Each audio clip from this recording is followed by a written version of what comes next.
Egg gravy சாப்பிட்டு சாப்பிட்டு போர் அடித்தவங்களுக்கு கொஞ்சம் டிஃப்ரெண்ட்டாக எக் மலாய் கிரேவி செஞ்சு கொடுத்து பாருங்கள். ரொம்ப நல்லாயிருக்கும், ரொம்ப டேஸ்டியாகவும் இருக்கும். ஒரு தடவை ட்ரை பண்ணி பாருங்கள். இப்போ வாங்க என்னென்ன தேவைன்னு பார்க்கலாம். 2 பெரிய வெங்காயம், 2 பச்சை மிளகா, இஞ்சி பூண்டு பேஸ்ட்டு, வேக வச்ச முட்டை, கொஞ்சம் கொத்தமல்லி தழை, தேவையான அளவு உப்பு, சீரகப்பொடி, பெப்பர் பொடி, கரம் மசாலா.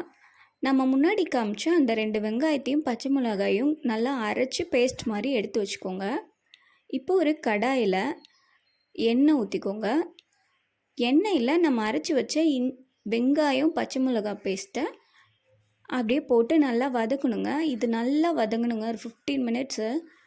அப்போ தான் அதோடய ஸ்மெல்லெல்லாம் போகும். அப்புறமா ஒரு அரை ஸ்பூன் இஞ்சி பூண்டு பேஸ்ட் ஆட் பண்ணிக்கோங்க. அதையும் நல்லா வதக்குங்க.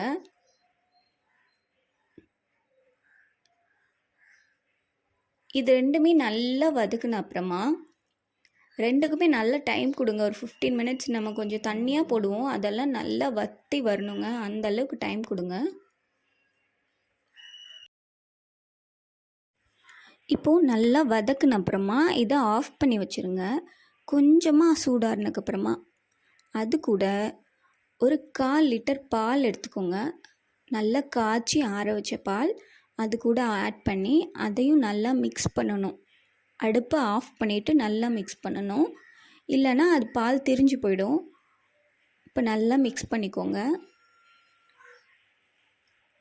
அப்புறமா நம்ம அடுப்பை ஆன் பண்ணிவிட்டு கரம் மசாலா 1 ஸ்பூன், மிளகுத்தூள் 1 ஸ்பூன், சீரகத்தூள் 1 ஸ்பூன், அப்புறம் உப்பு தேவையானது அளவு, இதெல்லாம் போட்டு நல்லா மிக்ஸ் பண்ணிவிட்டு ஒரு 2-3 கொதி வர அளவுக்கு விட்டுடலாம்.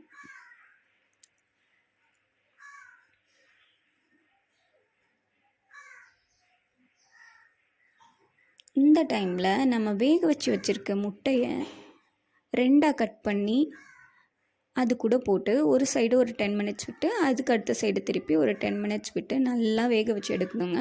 இந்த கிரேவி வத்துற அளவுக்கு கூட செய்யலாம். ஒரு சிலருக்கு தண்ணியாக தான் வேணும்னா அப்படியே கொஞ்சம் இறக்கிட்டு கொஞ்சம் கொத்தமல்லி தழை தூவி சாப்பிட்டுக்கலாங்க. இது சப்பாத்திக்கு ரொம்ப நல்லாயிருக்கும். ரைஸ்க்கு ஓரளவுக்கு சுமாராக தாங்க இருக்கும். இது சப்பாத்தி, இட்லிக்கெலாம் ரொம்ப நல்லாயிருக்குங்க.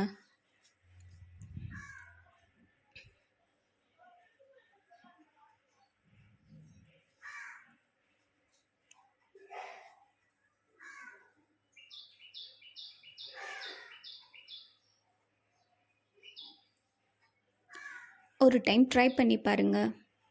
பாய்.